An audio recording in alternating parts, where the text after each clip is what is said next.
경배를 받으시기 합당하신 아버지 하나님, 우리의 마음과 뜻을 모아서 하나님을 예배합니다. 하늘과 땅을 지으신 하나님께서 도우시고 성령과 예수 그리스도를 통하여 당신의 영광에 참여하게 하여 주시옵소서. 예수님의 이름으로 기도하옵나이다. 아멘. 다 같이 일어나서 찬송가 2장 부르겠습니다.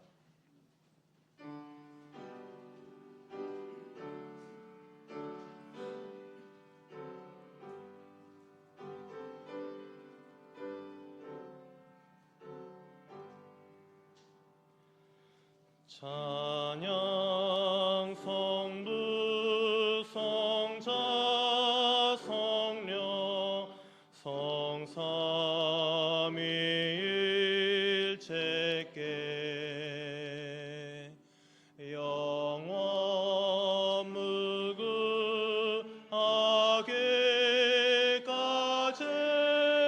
영광을 돌리세 영광을 돌리세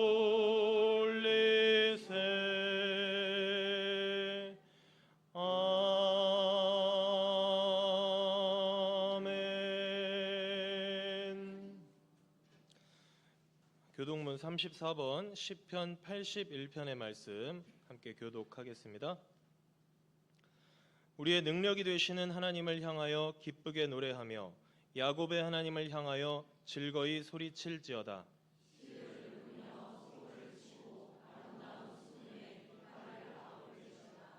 초하루와 보름과 우리의 명절에 나팔을 불지어다.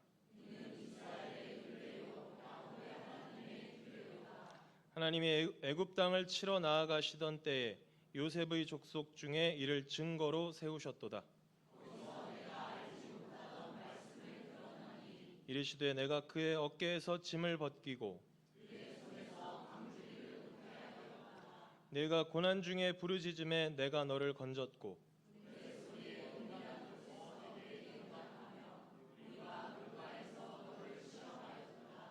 내 백성이여 들으라. 내가 내게 증언하리라. 이스라엘이여 내게 듣기를 원하노라.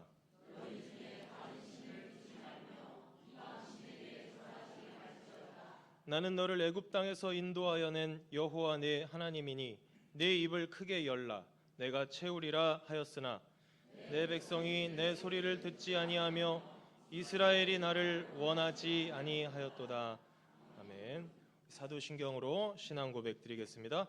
전능하사 천지를 만드신 하나님 아버지를 내가 믿사오며 그 외아들 우리 주 예수 그리스도를 믿사오니 이는 성령으로 잉태하사 동정녀 마리아에게 나시고 본디오 빌라도에게 고난을 받으사 십자가에 못 박혀 죽으시고 장사한 지 사흘 만에 죽은 자 가운데서 다시 살아나시며 하늘에 오르사 전능하신 하나님 우편에 앉아 계시다가 저리로서 산 자와 죽은 자를 심판하러 오시리라.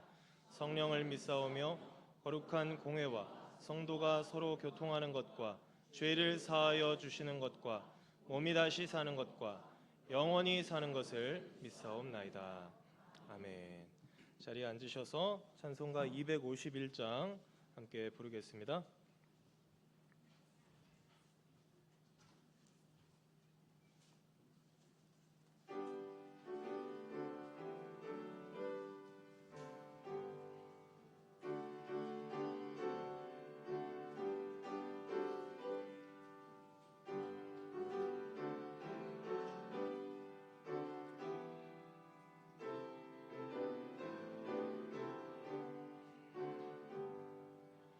놀랍다 주님의 큰 은혜 우리의 죄를 속하시려 갈보리 십자가 위에서 어린 양 보혈을 흘렸네.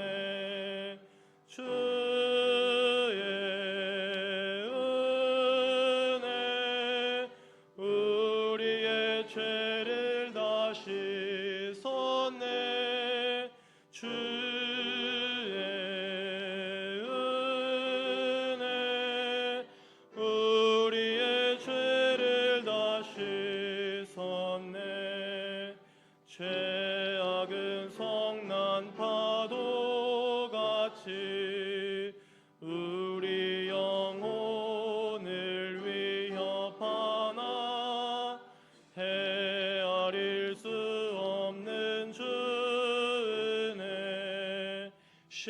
십자가에서 보이셨네.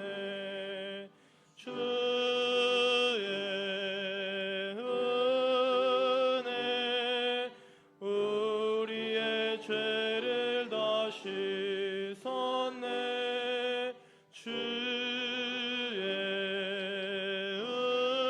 은혜 우리의 죄를 다 씻었네.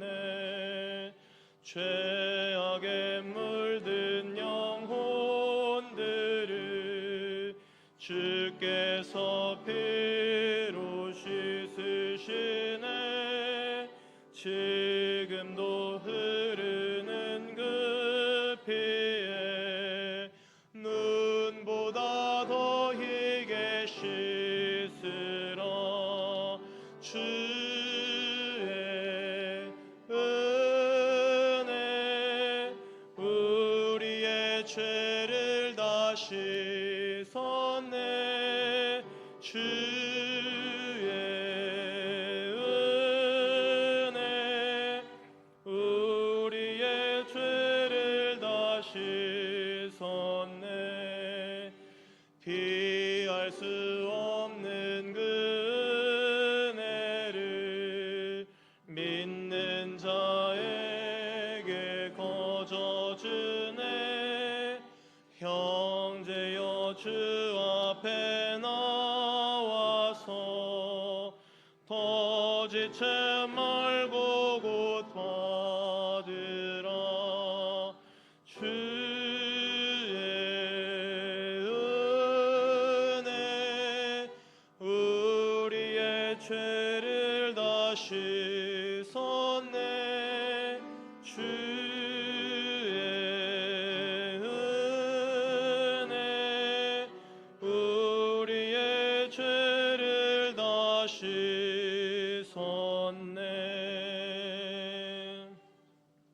이 시간 최승찬 집사님 대표 기도해 주시겠습니다.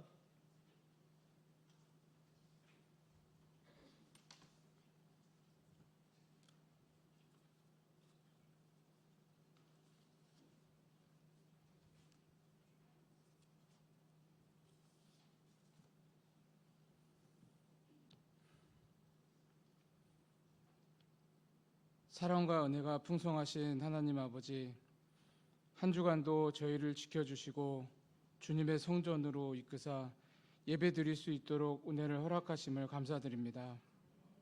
온 마음과 정성을 다해 드리는 예배를 기쁘게 받아주시고 이 시간 우리 가운데 임재하시어 충만한 은혜를 부어주시옵소서. 저희는 여전히 부족하고 연약한 존재임을 고백합니다. 주님의 뜻을 따르지 못하고 마음과 행동으로 수없이 죄를 지으며 살아왔음을 회개합니다. 우리의 잘못된 욕망과 게으름을 용서하시고 십자가 보혈로 씻으사 우리의 심령에 새로워지게 하여 주시옵소서. 우리의 욕심과 욕망을 따르지 않고 성령을 따라 살아가는 충직한 그리스도인이 다 되게 하여 주시옵소서. 주님 앞에서 회개가 진정으로 우리의 삶을 변화시키는 시작이 되기를 원합니다. 우리의 인도를 따라 사는 겸손함을 배우게 하시고 맡겨주신 자리에서 주님을 영화롭게 하며 주님의 부르심에 기쁨으로 순종하며 나아가게 하여 주시옵소서. 우리나라를 위해 기도합니다. 이 나라와 민족을 위해 주의 긍휼을 베풀어 주셔서 거룩함과 공의가 회복되게 하시고 하나님의 주권과 공의로 다스려지는 나라가 되게 하여 주시옵소서. 모든 분야에서 대한민국이 발전하는 번영할 수 있도록 축복하여 주시옵소서. 정치 지도자들에게 하나님을 경외하는 마음을 주시고 하나님이 주시는 지혜로 나라를 살리는 정치를 하게 하여 주시옵소서. 이 땅의 교회들이 복음의 본질을 붙들게 하시고 나라와 민족을 위해 늘 깨어 기도하게 하시옵소서. 우리 교회를 사랑하시는 주님, 우리 교회가 십자가와 부활의 생명이 역동하는 건강한 교회가 되게 하여 주시옵소서. 상하고 지친 영혼들이 주님 앞에 나와 소망을 얻고 기쁨으로 새 삶을 사는 은혜와 역사가 있게 하여 주시옵소서. 교회의 지체들이 어디에 있든지 복음을 전하는 제자의 삶을 살아가게 하시고 날마다 기도함으로 성령의 역사와 기적을 경험하게 하여 주시옵소서. 사람을 바라보지 않고 오직 주님만 바라보며 맡은 사명을 끝까지 감당할 수 있도록 인도하여 주시옵소서. 성도들의 직장과 가정과 사업장이 복된 믿음의 터전이 되게 하시고 믿음의 간증이 끊어지지 않게 하여 주시옵소서. 가정과 생업에 축복하시고 그 자리가 하나님의 비전과 방향을 담고 있는 축복의 통로가 되게 하여 주시옵소서. 예배 가운데 성령의 충만함을 허락하사 모든 성도들이 믿음으로 주님을 부를 때 성령 충만을 허락하여 주시옵소서. 갈급한 자들은 쉼을 얻게 하시고 연약한 자들은 힘을 얻으며 두려운 자들은 용기를 얻어 주시옵소서. 말씀을 전하시는 목사님의 중심을 붙잡아 주시고 말씀을 듣는 심령마다 믿음이 더욱 견고해지고 말씀에 의지하여 한 주간을 살아갈 때 승리하는 삶을 살 수 있도록 하여 주시옵소서. 우리의 삶이 찬양이 되고 예배가 되어서 세상 속에서도 하나님의 예배하는 시간이 계속 이어지도록 우리의 삶을 붙들어 주시옵소서. 시온 찬양대의 아름다운 찬양을 기쁘게 받아주시고 기쁨으로 헌신하는 손들을 축복하여 주시옵소서. 감사드리며 우리 주 예수 그리스도 이름으로 기도드립니다. 아멘.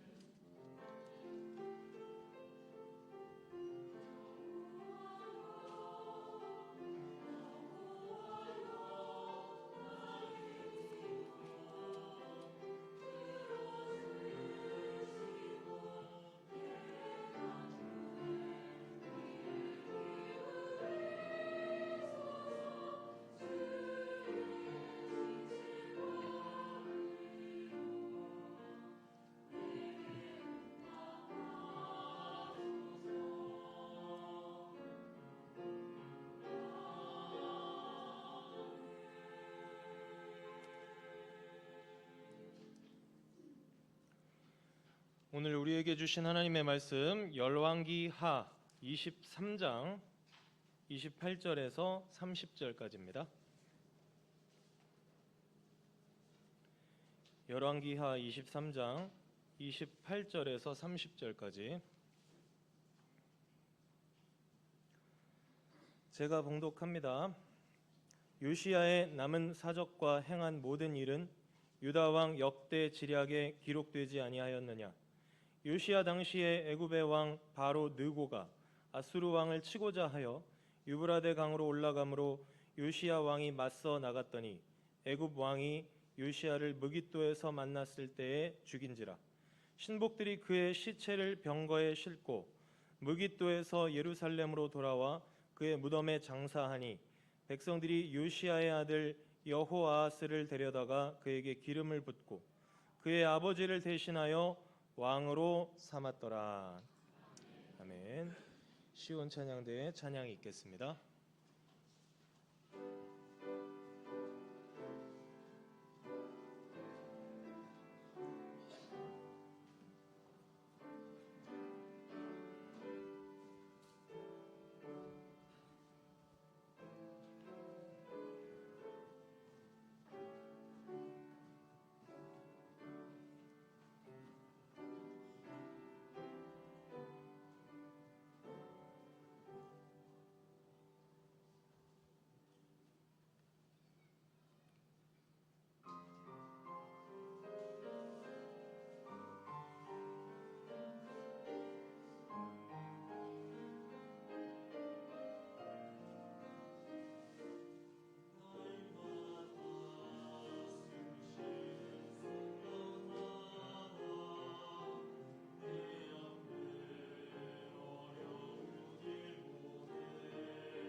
휴가 갔다 왔더니 주일 예배를 인도하게 됐습니다.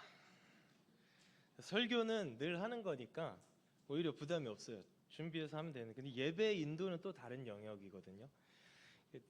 전도회 회장 분들은 아실 겁니다. 사회 봐봤잖아요. 이게 사회가 굉장히 이 무게감이 있는 일이에요.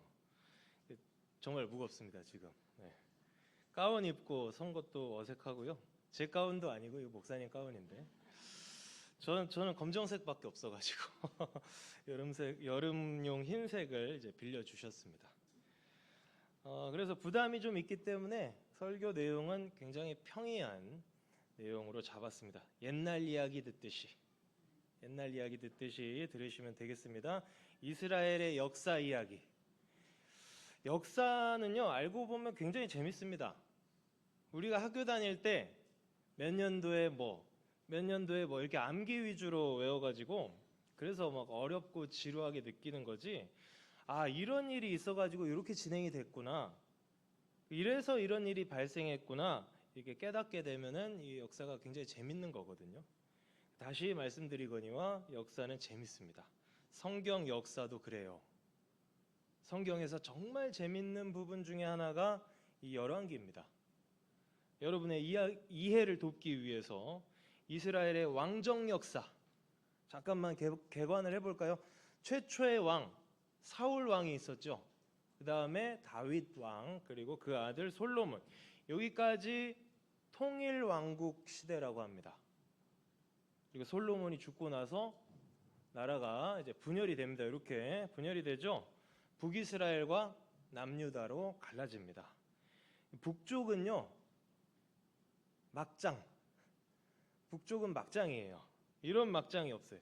수시로 반란이 나고 정변이 일어나고 해서 왕조가 계속 바뀝니다.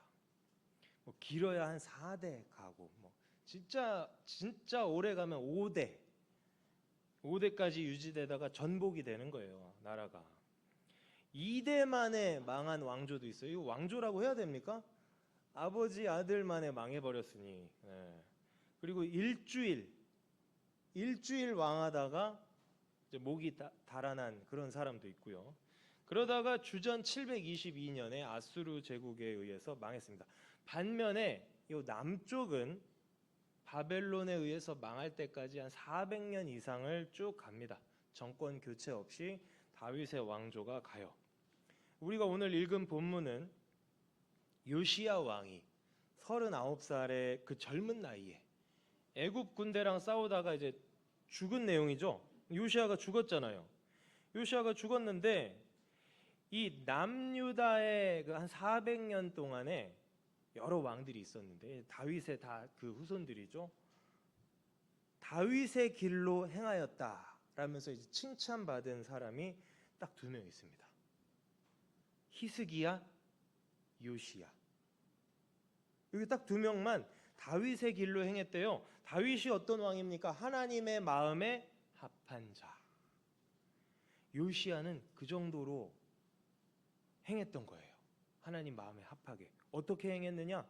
율법책에 적힌 말씀대로 종교 개혁을 했습니다. 말씀대로 살았어요. 근데 전쟁터에서 죽었어요. 안타까운 일이죠. 요시야 뒤에 왕이 4명이 더 가거든요. 자, 그 4명의 왕을 한번 볼까요? 네. 두 번이 넘어가 버렸는데. 자, 요 사람들 이제 우리가 살펴볼 겁니다.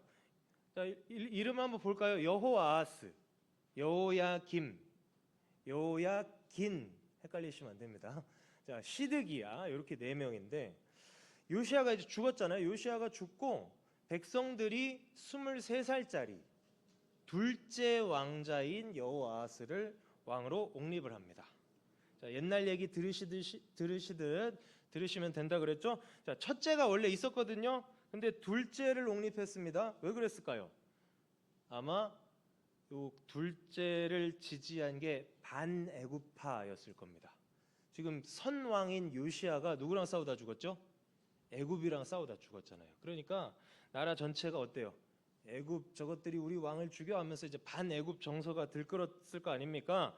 그래서 반애굽파가 지지했던 둘째가 왕이 된 겁니다. 근데 애굽이 가만 놔뒀겠어요? 애굽이 가만 놔뒀겠냐고요. 애굽이 쳐들어와가지고 3개월 만에, 자, 그 다음으로 넘겨주시죠. 이게 잘 안 되네요. 다음 3개월 만에 여호아하스는 끌어내려지고요. 그 다음에 아까 둘째라고 그랬죠. 첫째가 있었어요. 첫째가, 그 사람이 엘리야김인데 이름을 여호야김으로 이제 바꿔가지고 이제 애굽이 세웁니다. 애굽이, 그러니까 꼭두각시 왕이죠. 꼭두각시 왕. 이 사람이 이제 11년 왕을 해 먹습니다. 이제 시작할 때부터 꼭두각시였는데 24장 1절에 보니까, 자, 넘겨주셔야 됩니다. 자, 24장 1절에 보니까 이런 말씀이 있어요. 여호야김 시대에 바벨론 왕 느부갓네살이 올라오매 여호야김이 3년간 섬기다가 돌아서 그를 배반했다. 자, 원래는 누구를 섬겼죠? 애굽을 섬겼습니다. 애굽의 꼭두각시였잖아요. 애굽을 섬기다가 바벨론이 쳐들어오니까 이제는 또 바벨론의 속국이 된 겁니다. 이게 나라가 아니죠. 주권이 없어요. 우리나라 구한말 생각하시면 됩니다. 요시야까지만 제대로 나라였고 그 뒤에 4명은 사실상 나라가 아니었다. 그렇게 보시면 되겠습니다. 자, 요때 이제 바벨론 군대가 쳐들어와 가지고 유다 왕족들, 귀족들 싹 잡아갑니다. 그 중에 소년이었던 다니엘이 있었죠. 아, 다니엘이 이때 잡혀갔구나. 이게 1차 포로예요. 1차 포로. 그렇게 이제 바벨론한테 이제 완전히 장악을 당한 다음에 3년 동안 바벨론 속국으로 있다가 배반을 했다고 하죠. 지금 다시 애굽 쪽으로 붙은 겁니다. 그러니까 지금 이쪽에 바벨론이 있고 이쪽에 애굽이 있으니까 중간에 껴가지고 이쪽에 붙었다 저쪽에 붙었다 지금 그러고 있는 겁니다. 자, 이게 애굽한테 붙으려고 이제 배반을 하니까 바벨론이 어떻게 했을까요? 또 쳐들어오죠. 또 쳐들어와가지고 또 박살이 납니다. 여호야김은 누구 믿고? 애굽 뺑 믿고 배반을 했는데 애굽이 도와주질 못해요. 24장 7절에 보니까 애굽 왕은 바벨론 군대한테 눌려가지고 자기 영토 밖으로 나오지도 못했다고 그런 말씀이 있습니다. 그러니까 정세를 지금 제대로 파악을 못한 겁니다. 근데 단지 정세 파악이 안 돼서 이렇게 됐을까요? 아니죠. 이거는 영적인 문제였습니다. 예레미야 36장에 보면 이런 말씀이 있어요. 유다의 요시야 왕의 아들 여호야김 제4년에 여호와께로부터 예레미야에게 말씀이 임하니라. 이르시되 너는 두루마리 책을 가져다가 내가 네게 말하던 날 곧 요시야의 날부터 오늘까지 이스라엘과 유다와 모든 나라에 대하여 내가 네게 일러준 모든 말을 거기에 기록하라. 자, 이건 하나님이 예레미야 선지자한테 하신 말씀인데 내가 했던 모든 말씀을 기록해라. 책으로 기록을 했어요. 그 기록된 말씀이 뭐냐면 회개해라. 회개하면 용서해 주신다. 그런 내용이거든요. 그 책으로 이제 기록을 한 걸 신하들이 읽어봅니다. 신하들이 먼저 읽어보고 왕한테 알려요. 그러니까 그림 한번 볼까요? 자, 이런 그림인데 신하들이 이렇게 책을 읽어보고 예레미야 선지자가 이런 내용을 책으로 남겼습니다. 보고를 합니다. 그랬더니 왕이 가져와서 읽어봐라. 신하가 낭독을 막 합니다. 낭독을 하는데 그 당시에 겨울이었어요. 겨울이어서 그 앞에 화로를 이렇게 쬐고 있었거든요. 신하가 이제 한 서너 장 읽으면 가져와 해가지고 칼로 쭉쭉 찢어가지고 화로에다 던집니다. 신하가 또 한 서너 장 읽으면 가져와 해가지고 왕이 쭉쭉 찢어가지고 화로에다 다 태워버립니다. 자, 여호야김이 이런 인간이었다고요. 이런 인간이니 하나님한테 혼나죠. 말씀을 거부한 자의 최후는 멸망입니다. 자, 그래서 이 여호야김이 이제 죽었고요. 자, 그 다음 표를 한번 보겠습니다. 여호야김이 죽었죠. 이제 그 아들 여호야긴이 왕이 됐습니다. 근데 3개월 만에 바벨론 군대가 또 쳐들어와요.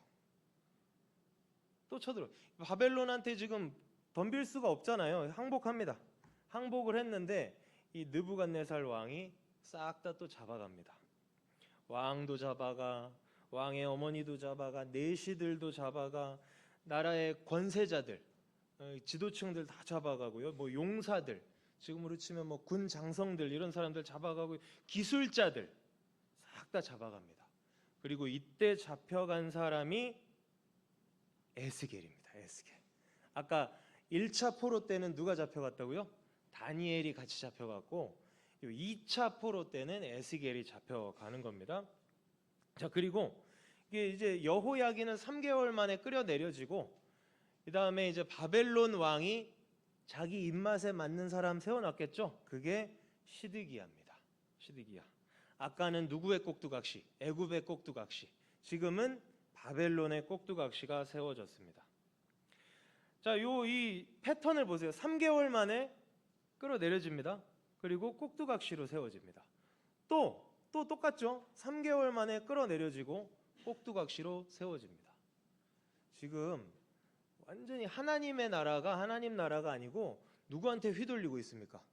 세상 나라들한테 휘둘리는 나라가 된 거예요.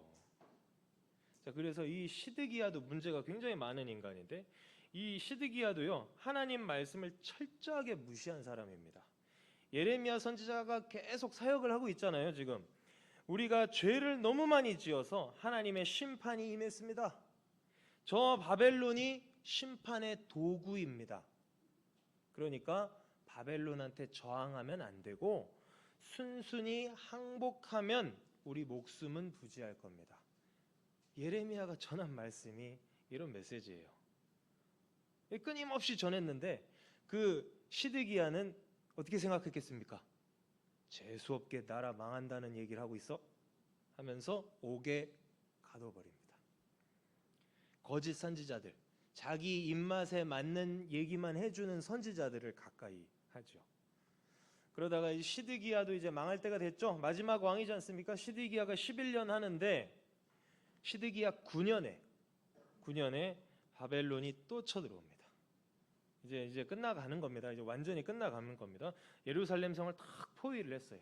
자, 그러면 왜 쳐들어왔을까요? 바벨론의 꼭두각시였잖아요. 시드기야가 꼭두각시로 세워졌으니까 처음에는 조공 바치면서 잘 섬겼죠. 근데 시드기야 8년에 애굽의 새로운 바로가 딱 등극하거든요. 그러니까 똑같은 패턴이에요. 똑같은 패턴. 야, 이번에는 애굽이 도와주지 않을까? 애굽이 도와주겠지. 새로운 바로가 세워졌으니까 이제 바벨론의 압제로부터 우리가 벗어날 때다 라고 생각하고 배반을 했던 겁니다. 물론 큰 착각이었죠. 애굽은요 도움이 못 돼요. 이거 우리 인생하고 어쩜 이렇게 똑같은지. 우리도요 도움 못 될 것들 지금 의지하고 계시죠. 얼마나 우리가 의지하는 게 많습니까? 자, 그렇게 해서 바벨론 군대에게 이제 예루살렘 성이 완전히 포위가 됩니다. 정말 망하기 직전인데 그제야 이 시드기야가 예레미야 선지자의 말이 맞았구나. 자기가 옥에 가뒀잖아요. 다시 빼내줍니다. 빼내서 물어봐요. 야, 너 감옥에 있는 동안에 하나님께서 또 하신 말씀이 있어 없어? 추가적으로 하신 말씀 없습니다. 하나님의 말씀은 동일합니다. 심판은 정해져 있습니다. 바벨론에게 항복을 하시면 왕께서 사실 것이고 항복을 안 하면 비참하게 되실 겁니다. 알았다. 알았는데 너 이거 다른 사람들한테는 얘기하지 말아라. 그러면 너를 죽이진 않겠다. 이렇게 대화가 종료가 됩니다. 지금 왜 다른 사람한테 말하지 말라고 했을까요? 이 시드기야가 바벨론한테 끝까지 저항하려고. 예레미야 선지자가 하나님의 말씀은 이것입니다. 정해졌습니다. 우리는 항복해야 됩니다. 라고 하면 백성들 사기가 떨어지잖아요. 그러니까 이 시드기야는 순종할 생각이 있어요, 없어요? 순종할 생각이 전혀 없는 거예요. 전혀 없는 거예요. 하나님의 계획을 온 백성에게 알리고 공유하고 이제 우리가 겸손하게 이 말씀을 받아들이고 항복합시다. 이렇게 해야 되는데 끝까지 말씀을 거부합니다. 그리고 그 결말은 매우 비참합니다. 포위된 지 한 1년 반이 지났어요. 성의 양식이 다 떨어졌습니다. 계속 공격을 받으니까 성도 허물어집니다. 도망쳐요. 왕이 백성 내버려두고 지만 살겠다고 도망치다가 잡힙니다. 또 잡혀요. 잡혀서 이제 느부갓네살 앞으로 끌려가지 않았겠습니까? 시드기야 보는 앞에서 아들들을 다 죽여버립니다. 성경에 보면 그 죽이다라는 그 히브리어 동사 샤하트를 쓰고 있는데요. 요 샤하트가요, 짐승을 도살하다라는 뜻입니다. 왕자들을 어떻게 죽인 거예요? 짐승 잡듯이 죽여버렸어요. 시드기야가 21살에 왕이 돼가지고 몇 년 왕했다고요? 11년. 32살이에요. 그리고 아들들이 해봤자 몇 살이겠어요? 아들들이 청소년 아니면 어린이에요. 그 어린 아들들이 그렇게 끔찍하게 죽은 겁니다. 그 다음에 시드기야 눈을 빼버립니다. 그러니까 살아서 마지막으로 본 장면이 뭐예요? 얼마나 불쌍합니까?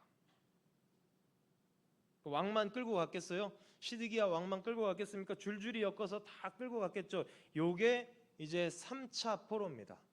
바벨론 포로 우리가 이제 말로 많이 들어봤는데 이런 순서로 이런 흐름으로 이제 진행이 됐습니다. 그렇게 400년을 이어오던 남유다 왕국 다윗 왕조가 멸망했습니다. 열왕기하 24장 20절에는 이런 말씀이 있죠. 여호와께서 예루살렘과 유다를 진노하심이 그들을 그 앞에서 쫓아내실 때까지 이르렀더라. 자, 그러니까 이 멸망의 모든 과정은 누가 하신 겁니까? 하나님이 하신 겁니다. 하나님이 쫓아내셨어요. 말씀을 거부하다가 하나님의 진노를 산 겁니다. 말씀을 거부하는 자는 세상에게 휘둘리다가 그렇게 살다가 지금 4명의 왕들 보십시오. 애굽에 속했다가 바벨론에게 속했다가 세상의 힘의 논리에 우왕좌왕하다가 쫓겨납니다. 하나님이 쫓아내신 거죠. 뭐 약소국이라서 망한 겁니까? 바벨론이 너무 강해서 망한 겁니까? 그거는 다 표면적인 이유예요. 표면적인 이유. 근본적인 이유는 하나님을 버렸기 때문에, 하나님의 말씀을 거부했기 때문에 망한 겁니다. 사실은요, 요 남유다 그 왕들이 말씀을 거부한 역사가요, 그 저 4명만 있는 게 아니고요, 그 이전부터 계속 거부해 왔습니다. 특히 므낫세라는 왕을 우리가 기억을 할 필요가 있는데요. 성경에 보면 이 나라가 멸망하는 건 므낫세 때문이다라는 표현이 몇 번 나옵니다. 그 제가 이제 가져왔는데요. 한번 보실까요? 자, 므낫세에 대한 구절들.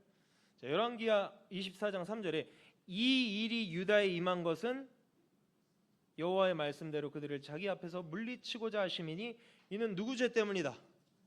므낫세가 지은 죄 때문이다. 예레미야 15장에도 이런 말씀이 있습니다. 유다 왕 히스기야의 아들 므낫세가 예루살렘에 행한 것으로 말미암아 내가 그들을 세계 여러 민족 가운데 흩어버릴 것이다. 므낫세가 도대체 얼마나 나쁜 놈이었을까요? 우리가 지금 유다의 맨 마지막 4명을 살펴봤지 않습니까? 근데 그 전에 4명이 또 있습니다. 그 전에 4명. 그 전에 4명 이름을 한번 볼까요? 히스기야, 므낫세, 아몬, 요시야 이렇게 4명 갑니다.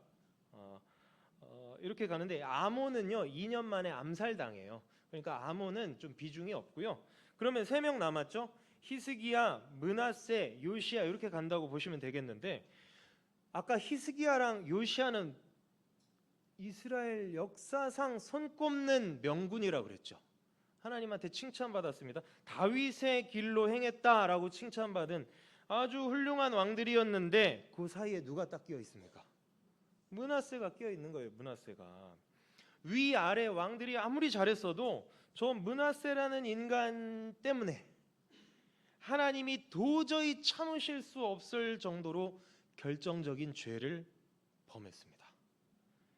무슨 죄를 지었냐면 이 그림을 한번 계속 띄워주시죠. 자, 이 그림이 뭐냐면 므낫세가 행했던 그 죄악들인데 그 옛날에 우리가 모세가 출애굽을 하죠. 이스라엘 백성들 데리고 출애굽을 하고 여호수아 때 어떻게 하죠? 가나안 땅을 정복하죠.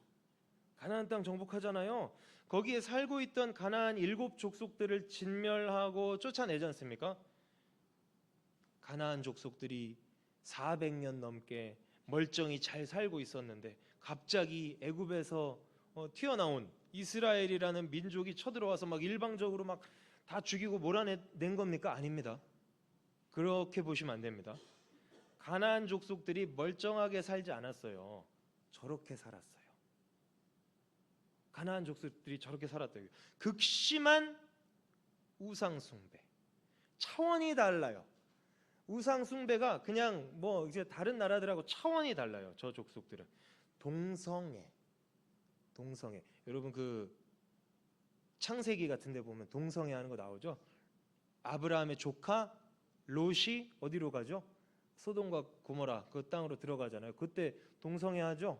동성애 하고 있잖아요. 그 동성애 하는 그 족속들이에요. 그리고 인신제사 아십니까? 사람을 제물로 드려요.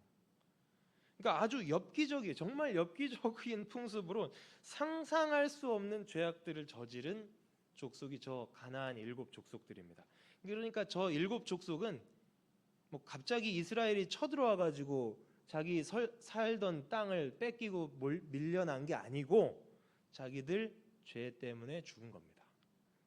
이스라엘은 심판의 도구였던 거죠. 근데 므낫세가 저 가나안 족속들보다 더 심했다고 하니 세상에 말 다 했죠. 이 므낫세의 이 엽기적이고 패역무도한 행동이 하나님의 심판의 방아쇠를 당긴 겁니다. 당겼어요. 그러니까 지금 오늘 우리가 살펴본 그 아까 그 4명 있죠. 그 4명은요 이미 총알이 날아가고 있어요. 멸망을 피할 수 없는 상황이었던 겁니다. 근데도 정신 못 차리고 불순종했죠. 순순히 항복합시다. 멸망하는 건 하나님의 계획입니다. 이거 말씀 전해 주셨잖아요. 예레미야를 통해서. 근데 끝까지 불순종하다가 어떻게 비참하게 망했습니까? 그 시드기야 왕자들, 어린 왕자들 그렇게 비참하게 죽고 자기는 눈이 뽑혀가지고 그렇게 잡혀가지 않습니까? 말씀을 떠나면 멸망하는 겁니다. 그렇지만 하나님은요 다윗 왕조의 등불을 완전히 꺼뜨리지 않으셨습니다. 열왕기하 맨 마지막 25장에 보면 이런 이야기가 실려 있어요. 아까 3번째 있었죠. 3번째 여호야긴이라는 왕이 사로잡혀간 지 37년 만에 석방이 됩니다. 바벨론의 그 새로운 왕이 이제 석방시켜 준 거죠. 뭐 광복절 특사로 이제 범죄자들 풀어 주듯이 이제 바벨론의 그 새 왕이 내가 이제 바벨론 왕으로 등극했으니 다 사면해 주겠다 하면서 그 포로로 잡아온 다른 나라 왕들 다 풀어 줬는데 그 중에서 여호야긴의 지위를 더 높여 줍니다. 우대를 해 줘요. 평생토록 바벨론 왕의 식탁에서 먹을 수 있게 해 주고 모든 필요한 물품들까지 제공을 해 줍니다. 다윗 왕조가 부분적으로나마 회복이 됐죠. 하나님이 다윗과 맺으신 언약을 저버리지 않으신 겁니다. 하나님의 은혜가 끝나지 않은 겁니다. 하나님이 자기 백성을 버리지 않으신 겁니다. 그래서 이 다윗의 계보를 따라 예수님이 오셨잖아요. 예수님을 다윗의 자손이라고 하지 않습니까? 예수님이 누구십니까? 예수님은 하나님의 말씀 그 자체세요. 요한복음 1장 14절 우리 같이 한번 읽어보도록 하겠습니다. 시작. 말씀이 육신이 되어 우리 가운데 거하심에 우리가 그의 영광을 보니 아버지의 독생자의 영광이요 은혜와 진리가 충만하더라. 아멘. 백성들이 하도 하나님 말씀을 거부하고 멸망길로 가니까 아예 말씀 그 자체이신 예수님이 오셨어요. 이게 얼마나 큰 은혜이며 얼마나 큰 사랑입니까? 우리 가운데 거하심에 거하다라는 이 동사는요 장막을 쳤다라는 동사입니다. 아예 장막을 치시고 우리 가운데 살고 계신다니까요. 예수님 믿는 자들 가운데 살고 계십니다. 그리고 영광으로 은혜와 진리로 우리를 붙들고 계십니다. 사랑하는 성도 여러분, 열왕기는요 단순한 역사 기록이 아닙니다. 우리에게 주시는 말씀입니다. 특히 오늘 우리가 읽은 말씀, 우리가 살펴본 이 4명의 왕들, 하나님의 말씀을 거부하는 인생은 무너질 수밖에 없다. 그런 진리를 우리에게 가르쳐 주죠. 말씀을 거부하면 어떻게 됩니까? 세속화됩니다. 세속화돼요. 세상한테 휘둘리잖아요. 그리고 그렇게 살다가 심판받습니다. 너무나 우리가 잘 알고 있는 내용이죠. 근데 우리도 다 그렇게 살지 않아요? 근데 말씀대로 안 살죠. 세상의 논리에 따라서 살죠. 우리가 그렇죠. 우리 삶의 모든 부분이 뭐 다 세속화돼 있다. 그건 아닐 겁니다. 오히려 여러분의 삶의 대부분의 영역들은 괜찮을 거예요. 괜찮을 거예요. 근데 특정 어떤 부분에서 놓지 못하는 것들이 있을 겁니다. 저마다 다 약점이 있죠. 누구는 권력을 추구할 것이고, 누구는 돈을 추구할 것이고, 누구는 명예를 추구하고 쾌락을 추구하고 각종 자기의 만족들을 추구하면서 그 특정한 영역에서는 그리스도인으로서의 삶이 무너져 있을 겁니다. 부분적으로 세속화돼 있지만 그것도 결국은 세속화잖아요. 말씀을 떠난 상태잖아요. 심판받을 수밖에 없는 인생들입니다. 근데 우리가 당할 멸망을 이제는 누가 당하셨다고요? 예수님이 당하신 거예요. 지금 남유다 왕국이 내쫓음을 당했잖아요. 우리도 내쫓음을 원래는 당해야 되는데 예수님이 버림을 받으셨어요. 바벨론 군대에게 그 성전이 헐린 것처럼 우리가 찢겨져야 되는데 예수님이 찢김을 당하셨죠. 유다 왕들이 그 비참하게 포로로 끌려간 것처럼 우리가 사슬에 묶여 있는데 예수님이 우리를 해방하셨습니다. 그러니까 이제는 완전히 바뀐 겁니다.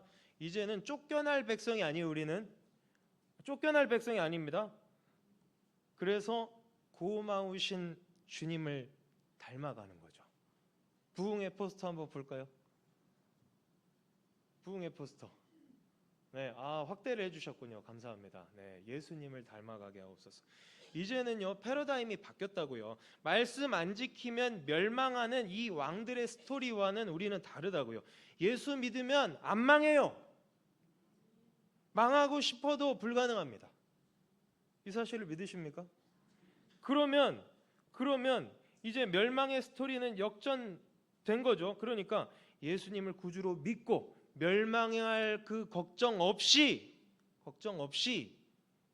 이제는 우리 가운데 장막을 치신, 우리 가운데 살고 계시는 말씀 그 자체이신 주님과 동행하면서 그분을 닮아가는 게 관건입니다. 이제는 어떻게 닮아갈지 여기 다 들어있죠. 어떻게 닮아갈지 여기 다 들어있습니다. 주님 앞에 설 때까지 아직 많이 남아있다고 믿으시죠? 다 그렇게 살잖아요. 난 내일 모레 죽을 거야 이렇게 생각하고 사시는 분은 별로 없을 것 같은데 아직 많이 남았습니다. 아직 평생 그 남은 평생 동안 하나라도 더 알고 한 자라도 더 알고 가세요. 그래야 조금이라도 더 닮고 가지 않겠습니까? 예수님을 천국 소망 가운데 주님을 닮아가는 우리 복된 신성의 가족들 되시기를 주님의 이름으로 축원드립니다. 기도하겠습니다. 아버지 하나님 감사합니다.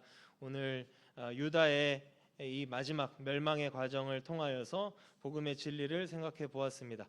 이제는 우리는 멸망할 자가 아니요 이제 구원받은 자로서 비록 우리가 여전히 세상의 논리에 휘둘리며 살아가고 있지만 그런 것들을 다 말씀 가운데 내버리고 예수님을 닮아가는 삶을 살아갈 수 있도록 주님께서 은혜 주시고 힘 주시고 능력을 주옵소서. 우리 신성의 모든 성도들 하나님께서 복되게 하여 주시고 다 성자 예수님을 닮은 위대한 인격체들로 세워 주시옵소서. 예수님의 이름으로 기도하옵나이다. 아멘. 우리 말씀을 생각하시면서 찬송가 546장 부르며 준비한 예물 드리도록 하겠습니다. 546장입니다.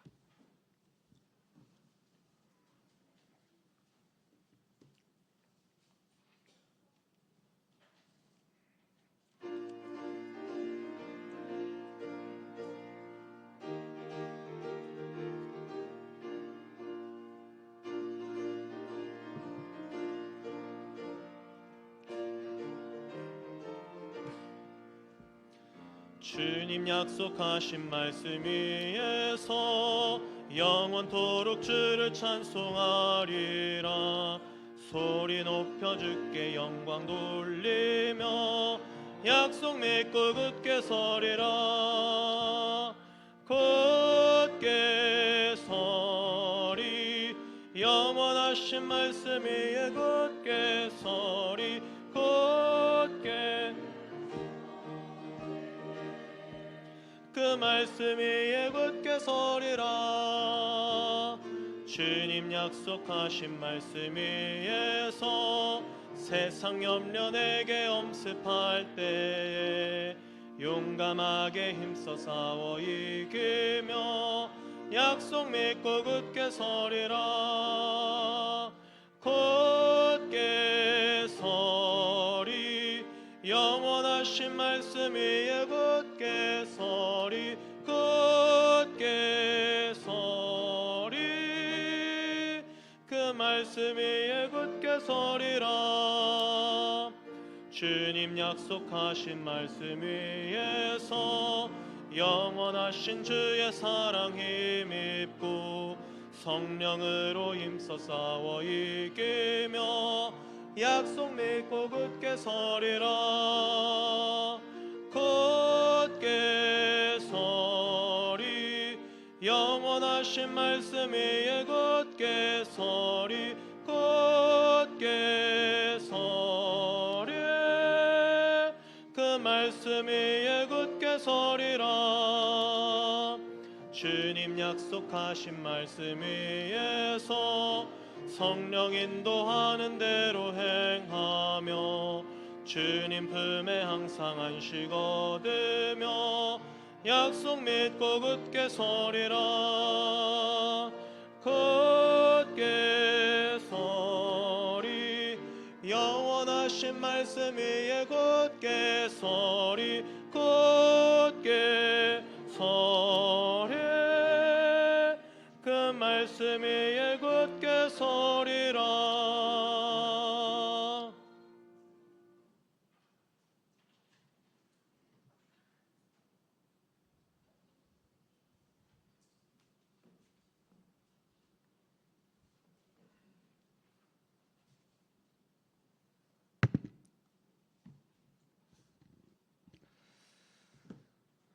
드려진 예물 위해서 기도하겠습니다. 우리의 생사화복을 주관하시는 거룩하신 우리 창조주 아버지 하나님, 이 시간에 우리가 귀한 예물을 구별하여 드립니다. 하나님께서 이것을 아름답게 받으시고 흠양하여 주시고 주의 나라를 위해서 잘 사용하여 주시옵소서. 예물 드린 손길마다 기억하시고 하늘의 신령한 복과 땅의 기름지고 윤택한 복을 더하여 주옵소서. 육신이 연약한 자에게는 건강을 주시고 경제적으로 고민하고 있는 자에게는 물질의 복을 주시고 또 자녀 때문에 근심하는 자에게는 형통함을 주시옵소서. 그러나 그것만으로 그치지 아니하고 그 모든 것 위에 큰 믿음을 더하여 주시옵소서. 주신 은혜를 기억하면서 그 건강으로, 그 물질로, 그 형통함으로 하나님의 나라를 잘 섬기게 하여 주시옵소서. 이 모든 말씀 예수님의 이름으로 기도하옵나이다. 아멘.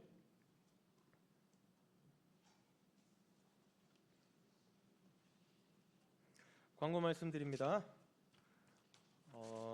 우리 교회 처음 오신 분들 예수님의 이름으로 환영합니다. 모두 함께 천국에 이르기를 소망합니다. 자, 새벽 기도의 광고죠. 네, 이번 주 새벽 기도는 월요일부터 수요일까지는 특별 새벽 기도 회의입니다. 본당에서 이 부흥회를 위해서 함께 모이고요. 목요일부터는 지하에서 평상시와 같이 모이도록 하겠습니다. 부흥회 광고도 드리겠습니다. 다 아시겠지만 이제 수요일, 목요일, 금요일 3일 동안 부흥회를 갔는데요. 7시 30분에 모여서 함께 찬양 드립니다. 찬양으로 시작하는 건데 7시 25분까지 오실 거죠? 네.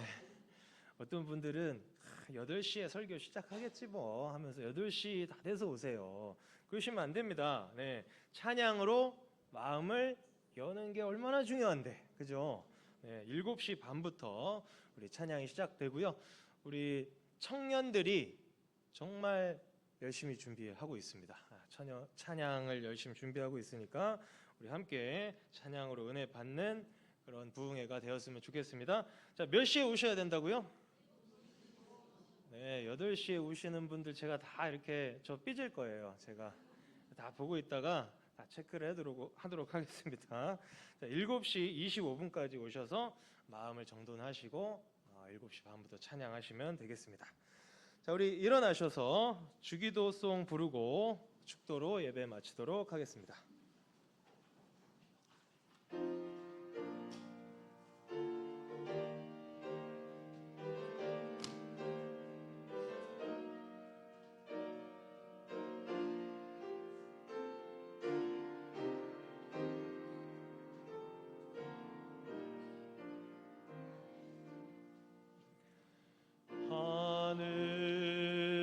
하늘에 계신 아버지 이름 거룩하사 주님 나라 임하시고 뜻이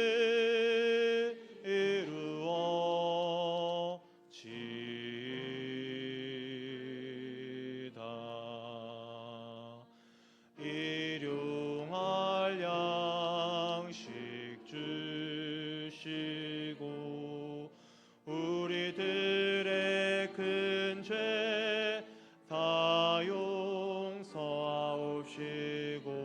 또 시험에 들게 마시고 악에서 구원하소서. 대개 주의 나라 주의 권세 주의 영광 영원히